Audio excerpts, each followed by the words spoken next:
उद्धव ठाकरे ने कहा कि एक तरफ भाजपा बटेंगे तो कटेंगे नारा देती है, दूसरी ओर मुस्लिम बहनों से राखी बंधवाने की अपील करती है। बीएमसी चुनाव नजदीक आ रहे हैं, इसलिए भाजपा ने फिर वह हिंदू मुस्लिम शुरू कर दिया है। मुंबई में लगातार विवाद बढ़ता जा रहा है। मुंबई के कुर्ला में गाड़ियों पर चिपकाए गए आई लव मोहम्मद के स्टिकर अब हिंदू संगठन आई लव महादेव ला रहे। संघ प्रमुख से सवाल करते हुए उद्धव ठाकरे ने कहा कि 100 साल से जिस काम के लिए मेहनत कर रहा था, आज उसका फल नजर आ रहा है क्या?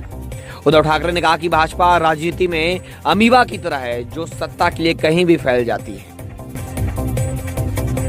उप मुख्यमंत्री एकनाथ शिंदे ने उद्धव ठाकरे का नाम लिए बगैर जमकर बरसे। उन्होंने कहा कि हम दिल्ली जाते हैं और महाराष्ट्र के विकास के लिए, महाराष्ट्र की विकास योजनाओं को गति देने के लिए, और वे 10 जनपद में मुजरा करने जाते हैं। राज ठाकरे ने शिवतीर्थ में मुंबई महानगर पालिका चुनाव को लेकर अहम बैठक बुलाई। इस बैठक में गठबंधन और चुनाव रणनीति पर अंतिम निर्णय लिया जाएगा। मुंबई हो या पुणे, महाराष्ट्र में अब 24 घंटे खुली रहेंगी दुकानें। देवेंद्र फडणवीस ने जारी किया शासनादेश, इससे दुकानदारों में खुशी की लहर। अबू आजमी ने कहा कि आरएसएस के लोग संविधान को नहीं मानते हैं। उन्होंने कितने साल तक तिरंगा नहीं फहराया। ये लोग एक ही रंग में पूरे देश को रंगना चाहते हैं।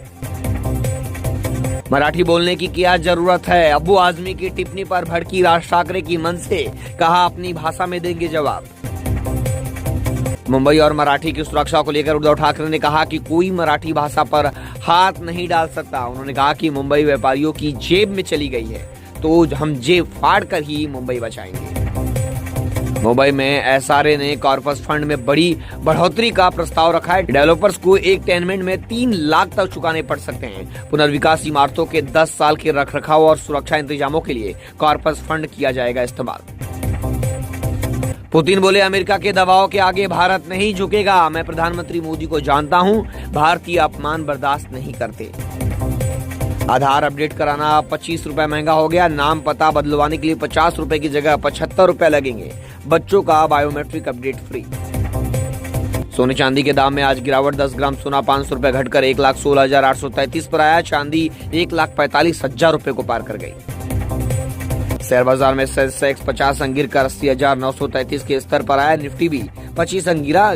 मीडिया सेक्टर में सबसे ज्यादा गिरावट 1% की।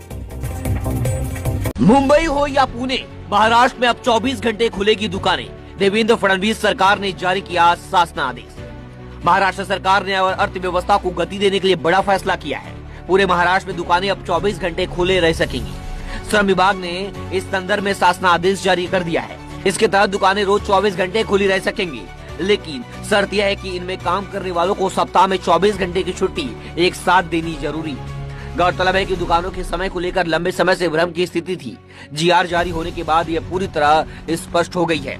श्रम विभाग के एक अधिकारी के मुताबिक कई बार दुकानदार हमारे पास दुकान ज्यादा समय तक खोलने की अनुमति मांगने आते थे, उसकी अब जरूरत नहीं है। इससे लोगों को सरकारी कार्यालयों के अनावश्यक चक्कर नहीं लगाने होंगे। वहीं बार और वाइन शॉप शामिल नहीं है, उन पर पहले की तरह नियम लागू रहेंगे।